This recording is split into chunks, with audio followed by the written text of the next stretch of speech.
শেষ সময় মা আয়েশা রাদিয়াল্লাহু তাআলা আনহা নিজের কোলে নিয়ে নিলেন এবং মা আয়েশা রাদিয়াল্লাহু তাআলা আনহা এই সম্পর্কে বিবরণ দিচ্ছেন, বলছেন ইন্না মিন নিআমিল্লাহি আলাইয়া, আল্লাহর বড় নিয়ামত আমার ওপর, অনুগ্রহ, আল্লাহর ফজল করম কি যে আন্না রাসূলুল্লাহ তুফিয়া ফি বাইতি ওয়া ফি ইয়াউমি ওয়া বাইনা সাহরি ওয়া নাহরি, রাসূলুল্লাহ সাল্লাল্লাহু আলাইহি ওয়াসাল্লাম আমার বাড়িতে ইন্তেকাল করেছেন, ওফাত পেয়েছেন আমার পালার দিনে। অন্য যে বিবিগণ ছিলেন নবী সাল্লাল্লাহু আলাইহি ওয়াসাল্লাম উম্মাহাতুল মুমিনিন, তারা নিজের নিজের পালাগুলি মা আয়েশা রাদিয়াল্লাহু তাআলা আনহাকে ছেড়ে দিয়েছিলেন যে ঠিক আছে শেষ সময়টায় মা আয়েশা রাদিয়াল্লাহু তাআলা আনহার বাড়িতে আপনার কাটুক। উম্মুল মুমিনিন আয়েশা রাদিয়াল্লাহু তাআলা আনহা বিনতে সিদ্দিক রাদিয়াল্লাহু তাআলা তার বাড়িতে কাটুক, কারণ নবী সাল্লাল্লাহু আলাইহি ওয়াসাল্লামের আন্তরিক ইচ্ছাও ছিল, যেটা তারা উপলব্ধি করতে পেরেছিলেন রাসূলুল্লাহ সাল্লাল্লাহু আলাইহি ওয়াসাল্লামের সন্তুষ্টির জন্য এটা তারা করেছিলেন, নিজের উপর অন্যকে অগ্রাধিকার দিয়েছিলেন। জি, তো বলছেন যে আল্লাহর বিশেষ অনুগ্রহ, আমার সৌভাগ্য যে আমার বাড়িতে ইন্তেকাল হয়েছে রাসূলুল্লাহ সাল্লাল্লাহু আলাইহি ওয়াসাল্লামের আমার পালার দিন, যেই দিনটা পালা পড়ে, 9 স্ত্রীর 9 দিন পালা ধারাবাহিক ঘুরতে ঘুরতে গিয়ে আবার তার পালা, তাই না? তো এমন নয় যে অন্যের পালার দিন আছেন নবী সাল্লাল্লাহু আলাইহি ওয়াসাল্লাম আয়েশার বাড়িতে, ওই দিন ইন্তেকাল, সেদিন না, যে দিনটা ইন্তেকাল হয় সেই দিনটা পালা ছিল মা আয়েশা রাদিয়াল্লাহু তাআলা আনহার। এটি আমার সৌভাগ্য। ওয়া বাইনা সাহরি ওয়া নাহরি, নাহার মানে হচ্ছে সিনা, বক্ষ, এই যে হাড্ডি রয়েছে সাইডের, নাহার, আর সাহার হচ্ছে আপনার এই যে থুতনি এখানে। তো এই জায়গায় নবী সাল্লাল্লাহু আলাইহি ওয়াসাল্লামকে এইভাবে তিনি কোলে নিয়ে ধরেছিলেন, আর এই অবস্থায় নবী সাল্লাল্লাহু আলাইহি ওয়াসাল্লামের রূহ কবজ হয়েছে, ইন্তেকাল করেছেন। আর একটি সৌভাগ্য হচ্ছে ওয়া আন্নাল্লাহ জামা বাইনা রিকি ওয়া রিকি হিন্দা মওতিহি, তার মওতের সময়, ইন্তেকালের সময় আল্লাহ কি করেছিলেন, আমার থুথু আর তার থুথুকে একত্রিত করেছেন। সুবহানাল্লাহ, নবী সাল্লাল্লাহু আলাইহি ওয়াসাল্লামের থুথুর সাথে আমার থুথু মিলিত হয়েছে। কিভাবে? ঘটনা হচ্ছে এই, বলছেন যে আব্দুর রহমান ইবনে আবু বকর আমার ভাই, কারণ বাইরের লোক তো আর বাড়িতে ঢুকতে পারছে না, বোনের বাড়িতে আসছেন কে? ভাই আবু বকর সিদ্দিক রাদিয়াল্লাহু তাআলা আনহুর ছেলে আব্দুর রহমান, বড় ছেলে, তিনি প্রবেশ করলেন আমার বাড়িতে। ওয়াবিয়াদিহিস সিওয়াক, সেই সময় তার হাতে একটি মিসওয়াক ছিল। মিসওয়াককে আরবিতে মিসওয়াকও বলে, মিসওয়াক শব্দটি আরবি, দাঁতন। তো হাতে ছিল মিসওয়াক। সেই সময় ওয়ানা মুসনেদাতুন রাসূলুল্লাহ সাল্লাল্লাহু আলাইহি ওয়াসাল্লাম, সেই সময় রাসূলুল্লাহ সাল্লাল্লাহু আলাইহি ওয়াসাল্লামকে আমার শরীরে বা আমার কোলে হেলান দিয়েছিলাম, তিনি হেলান দিয়েছিলেন, আমি তাকে কোলে নিয়েছিলাম শেষ অবস্থা একবার। ফারাআইতুহু ইয়ানজুরু ইলাইহি, দেখছি নবী সাল্লাল্লাহু আলাইহি ওয়াসাল্লামের দিকে খেয়াল করে যে তিনি মিসওয়াকের দিকে তাকাচ্ছেন। এবার মিসওয়াক যে কার কাছে আছে? আব্দুর রহমানের কাছে, একটু তাকাচ্ছেন মিসওয়াকের দিকে। ওয়ারাফতু, তখন আমি বুঝতে পেরেছি, উপলব্ধি করতে পেরেছি, আন্না ইউহিব্বুস সিওয়াক, এই সময় কথা বলতে পারছেন না, কিন্তু মিসওয়াক তিনি পছন্দ করছেন, মনটা চেয়েছে মিসওয়াক করার। আল্লাহু আকবার। ফাকুলতু, আমি তখন নবী সাল্লাল্লাহু আলাইহি ওয়াসাল্লামের এই বিষয়টি, অনেক সময় কথা না বললে বোঝা যায়, যার সাথে ঘনিষ্ঠ সম্পর্ক, স্বামী স্ত্রীর সম্পর্ক এমন ঘনিষ্ঠ যে চেহারা দেখলে বুঝতে পারে। যদি আপনার স্ত্রী, জ্ঞানী স্ত্রী, আপনার চেহারা দেখলে বুঝতে পারবে, কোনো কথা বলেন না যে আপনি খুশি আছেন না দুশ্চিন্তা আছেন, বাড়িতে ঢুকেছেন কোন মেজাজ আছেন বুঝতে পারবেন। জি, আর আপনি বুঝতে পারবেন যদি আপনার সত্যি ওইরকম আন্তরিকতা থাকে, তাহলে তার জীবনের উঁচু নিচু সবগুলি আপনি অনুধাবন করছেন। কিন্তু দেখলে আপনি, যেটাকে বলা হয় আজকাল ফেস স্টাডি করা, চেহারাটাকে অধ্যয়ন করা, চেহারা দেখলেই বোঝা যে এই চেহারাটা কোন চেহারা, আনন্দের চেহারা না শোকের চেহারা, না দুশ্চিন্তার চেহারা, না কোনো জায়গা থেকে কষ্ট পেয়ে এসছেন, মনোকষ্ট, মানসিক অশান্তির চেহারা, না সুখ শান্তির চেহারা, বোঝা যায়। তো মা আয়েশা রাদিয়াল্লাহু তাআলা আনহা অত্যন্ত জ্ঞানী ছিলেন, ফাকিহা ছিলেন, দিন দুনিয়া সম্পর্কে যথেষ্ট তার জ্ঞান ছিল। তো তিনি বুঝতে পেরেছেন, বললেন রসুল আখুজুহুল্লাকা, আমি মিশকটা কি আমার ভাইয়ের কাছ থেকে আপনার জন্য নেব? ফাআশারা বিরাসি, কথা বলতে পারছেন না রাসূলুল্লাহ সাল্লাল্লাহু আলাইহি ওয়াসাল্লাম, মাথার ইশারা করলেন আর নাম, হ্যাঁ মিশকটা নেও। ফাতানাওয়ালতু, আমি মিশকটা হাতে নিলাম। ফাশতাদ্দা আলাইহি, নবী সাল্লাল্লাহু আলাইহি ওয়াসাল্লাম মিশক দিলাম, কিন্তু মিশকটা একটু শক্ত হয়ে আছে, দাঁতে চিবাতে পারছেন না। যদি মিশক না চিবাতে পারলে তার ঘষে আরাম পাবেন না, আবার ঘষতেও পারবেন না, ওইভাবে কাজও হবে না। তো কষ্ট হচ্ছিল, শক্ত মনে হলো মিশক থাকে। অকুল তো, তখন আমি বললাম ওলাইয়ানুহুলাক, আমি নরম করে দেবো, চিবিয়ে নরম করে দেবো মিশকটি। ফাশারাবে রাসে আন্নাম, মাথার ইশারা করলেন যে হ্যাঁ নরম করে দাও। ফালাইয়ান তো, মা আয়েশা বলছেন যে আমি মিশকটিকে চিবিয়ে নরম করে দিলাম, চিবিয়ে নরম করে দিলাম। এটি হচ্ছে স্বামী স্ত্রী জীবনে যদি আন্তরিকতা থাকে, ভালোবাসা থাকে, ওর একটা প্রমাণ। হ্যাঁ, যে চিবিয়ে দিলে রুচির সাথে সেটা আপনি নিতে পারেন, আপনার স্ত্রী চিবিয়ে দিলে, অথবা আপনি চিবিয়ে দিলেন আপনার স্ত্রী নিতে পারলেন।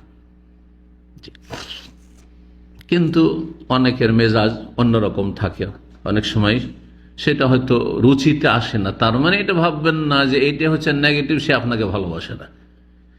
অনেক সময় এরকম ধরনের মন মেজাজ কাজ করে যে না, তার মুখে উঠিয়ে দিলাম, সে নিতে পারল, নিল না, তার মানে হ্যাঁ তার অরুচি আছে আমার ওপর, অভক্তি আছে। না, এটা সবসময় প্রমাণ নয়, সবসময় এটা প্রমাণ করে না।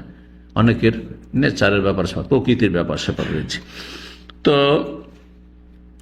আমি নরম করে দিলাম চিবিয়ে। তারপরে বলছেন যে রাসূলুল্লাহ সাল্লাল্লাহু আলাইহি ওয়াসাল্লাম এটির রায়াতে রয়েছে ইস্তান্না বিহা, মিশক করলেন। কা আহসানা মা কানা মুস্তান্নান, খুব সুন্দর করে মিশক করলেন, ভালোভাবে মিশক করলেন। রাসূলুল্লাহ সাল্লাল্লাহু আলাইহি ওয়াসাল্লামের সামনে একটা বাটিতে বা ঘটিতে পানি ছিল। নবী সাল্লাল্লাহু আলাইহি ওয়াসাল্লাম ওই সময় বাটিতে দুই হাত ঢুকাচ্ছেন, ইউদখিলু ইয়াদাইহি ফিল মা ফায়ামসাহু বিহা, আর তারপরে সেই ভিজা হাত মুখমণ্ডলে ফেরাচ্ছেন। জি, প্রচণ্ড জ্বর যখন থাকে তখন পানিতে ঠান্ডা করে, অশান্তি থাকলেও মানুষ হাতে মুখে পানি দেয়। তো নবী সাল্লাল্লাহু আলাইহি ওয়াসাল্লাম পানি নিচ্ছেন, আর নেওয়ার পরে কি করছেন, চেহারায় হাত ফেরাচ্ছেন আর বলছেন লা ইলাহা ইল্লাল্লাহ।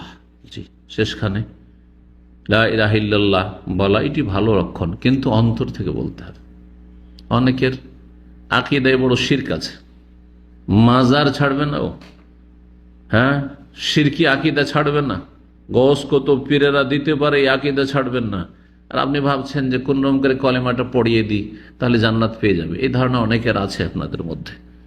অনেকের আত্মীয় স্বজন বা ছেলেরা মেয়েরা হেদায়েত হয়েছে, সহি আকীদা গ্রহণ করেছে, মাশাআল্লাহ বুঝতে পেরেছে, আর বাপ মা হয়তো শিরকি কুফরি আকীদা এখন আছে, কোন রকম করে কলমাটা পড়িয়ে দিই। কারণ হাদিসে তো শুনেছি যে মান কানা আখিরু কালামিহি লা ইলাহা ইল্লাল্লাহ দাখালা জান্নাহ, শেষখানে যদি লা ইলাহা ইল্লাল্লাহ বলতে পারে জান্নাতে। লা ইলাহা বলতে পারে শুধু নয়, লা ইলাহা অন্তর থেকে বলতে হবে। আগে অন্তরের কথা হইতে হবে, তারপরে জবানের কথা হইতে হবে, তারপরে সেটা আমলে পরিণত হইতে হবে। ঠিক আছে, ওর আমলের এখন সুযোগ নাই, হ্যাঁ জবানের আমলের সুযোগ আছে, অন্তরের বিশ্বাসের সুযোগ আছে, মুশ আছে। সুতরাং আগে অন্তর থেকে বিশ্বাস করি লা ইলাহা ইল্লাল্লাহ, আল্লাহ ছাড়া কোনো সত্য মাবুদ নেই।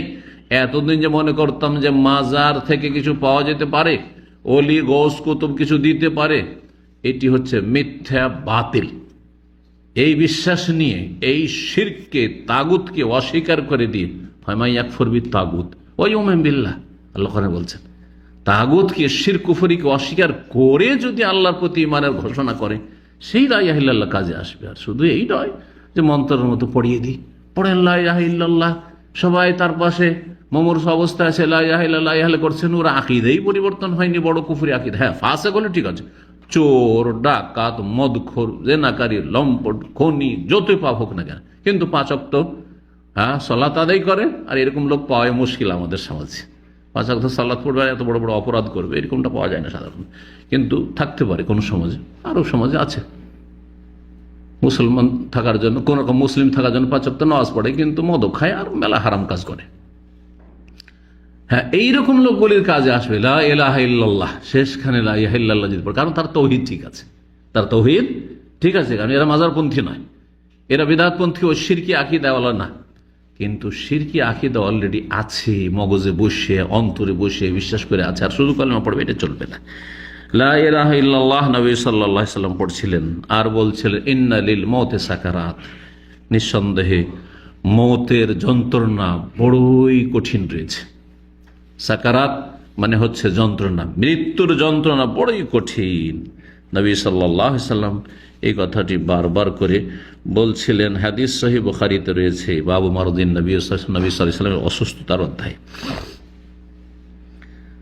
যখন মিসওয়াক করা শেষ হলো, রাসূলুল্লাহ সাল্লাল্লাহু আলাইহি ওয়াসাল্লাম মিসওয়াক করা শেষ হলো, সাথে সাথে হাত উঠালেন এইভাবে, অথবা কোন কোন বর্ণনা রয়েছে আঙ্গুল উঠালেন শাহাদাতের আকাশের দিকে, আর আকাশের দিকে এইরকম তাকালেন, ছাদের দিকে তাকাচ্ছেন ঘরের, আর তার সাথে যেন জবান নড়ছে, ঠোঁট নড়ছে, কোনো কিছু বলছেন।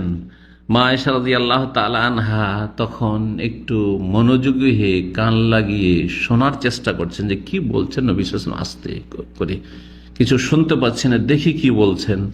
সেই সময় রাসূলুল্লাহ সাল্লাল্লাহু আলাইহি সাল্লামের মোবারক জবান দিয়ে যেই কথাগুলি বেরোচ্ছিল সেগুলি ছিল এইরকম, মা আল্লাযিনা আনআমতা আলাইহিম, আল্লাহ তাদের দলে আমাকে শামিল করো যাদেরকে তুমি পুরস্কৃত করেছো, যাদেরকে তুমি পুরস্কৃত করেছো। ওই যে সিরাতাল্লাযিনা আনআমতা আলাইহিম, ওদের পথটা হচ্ছে জান্নাতের পথ, যারা পুরস্কৃত। আর মাগযুব আলাইহির পথ ইহুদিদের পথ, দল্লিনের পথ হচ্ছে খ্রিস্টানদের পথ।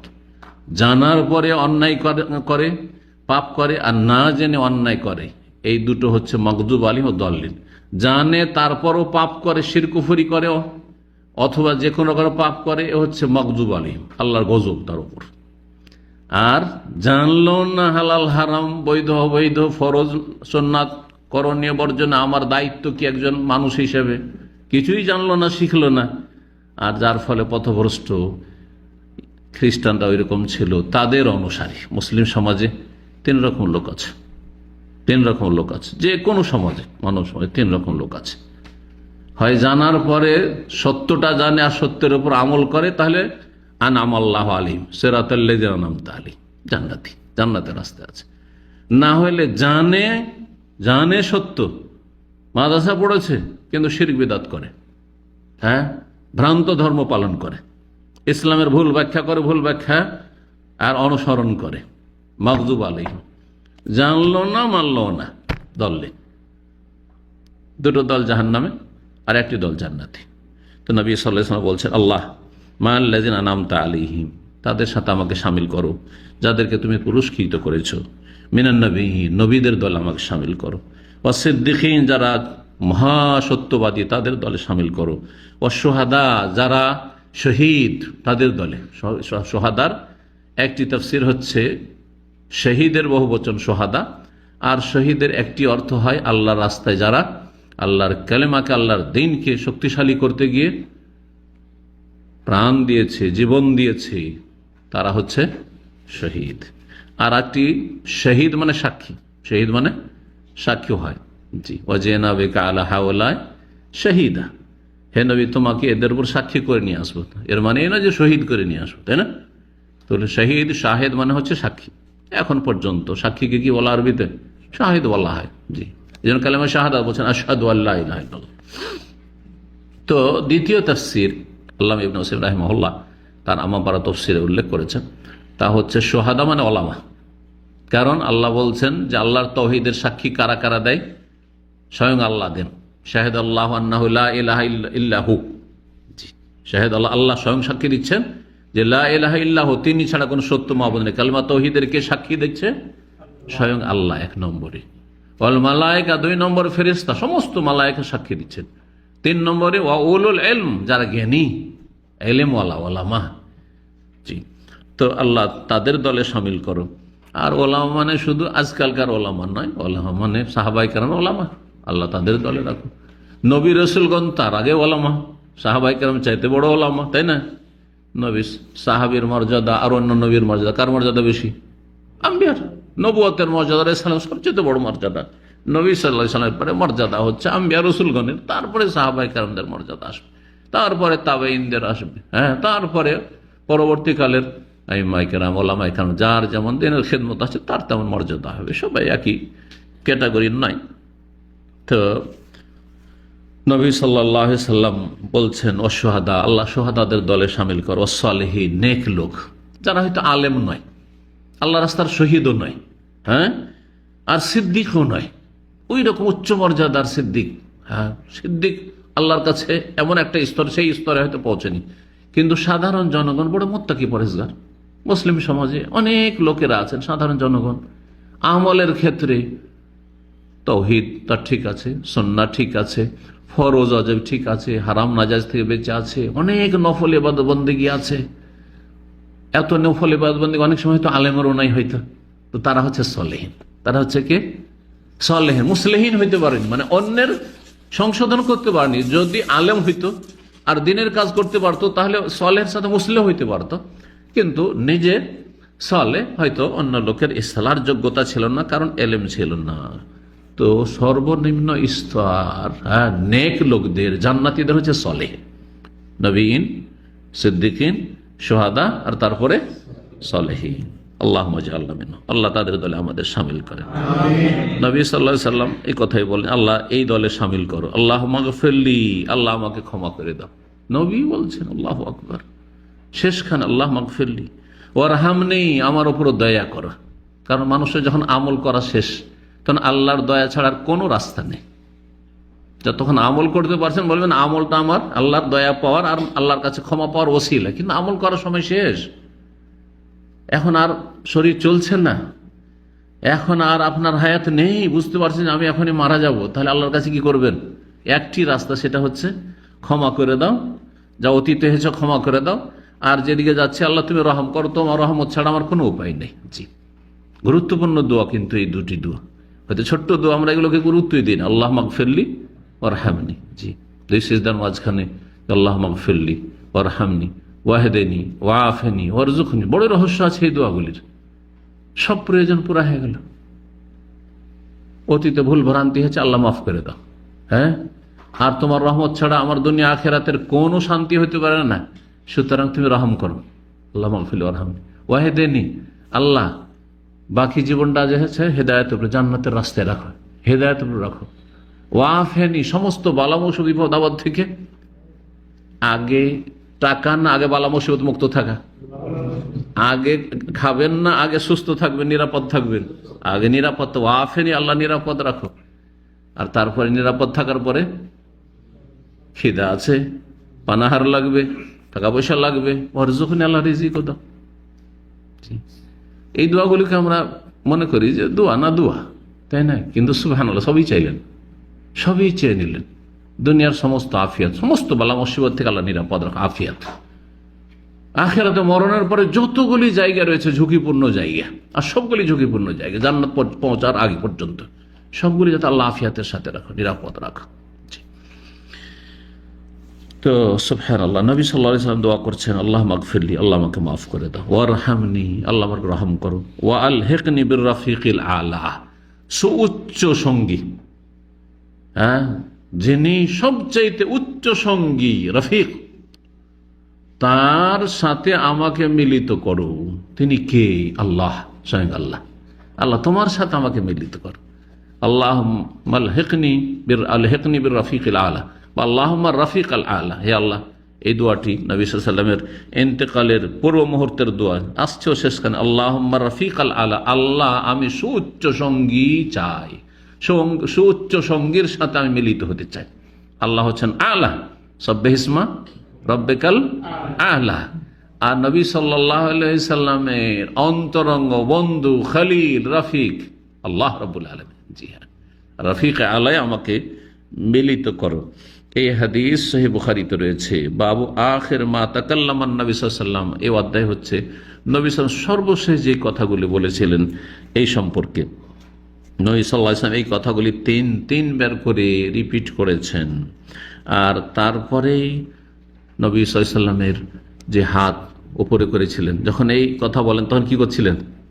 হাত বা আঙ্গুল ওপরে করে, আল্লাহুম্মা মা'আল্লাযীনা আন'আমতা আলাইহিম মিনান নাবিয়্যিনা ওয়াস-সিদ্দীকিনা ওয়াশ-শুহাদা'i ওয়াস-সালিহিন, আল্লাহুম্মা ইগফিরলি ওয়ারহামনি ওয়া আল হেকনি বির রফিকিল আলা, আল্লাহ আমার রফিক আল আলা, সাথে সাথে আর শরীরে কোনো রকমের ক্ষমতা নেই, হাতটা ঝুঁকে গেল নবী সাল্লামের, মালাত ইয়াদহু, নবী সাল্লাম মুবারক হাত পড়ে গেল, ওয়াল্লাহি কাবির রফিকিল আলার, তার সাথে সাথে সুউচ্চ সঙ্গীর সাথে মিলিত হলেন রাসূলুল্লাহ সাল্লাল্লাহু আলাইহি ওয়াসাল্লাম। ইন্না লিল্লাহি ওয়া ইন্না ইলাইহি রাজিউন।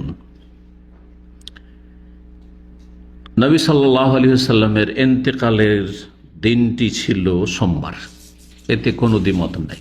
জন্ম তারিখ সম্পর্কে দ্বিমত রয়েছে, বিভিন্ন মত রয়েছে।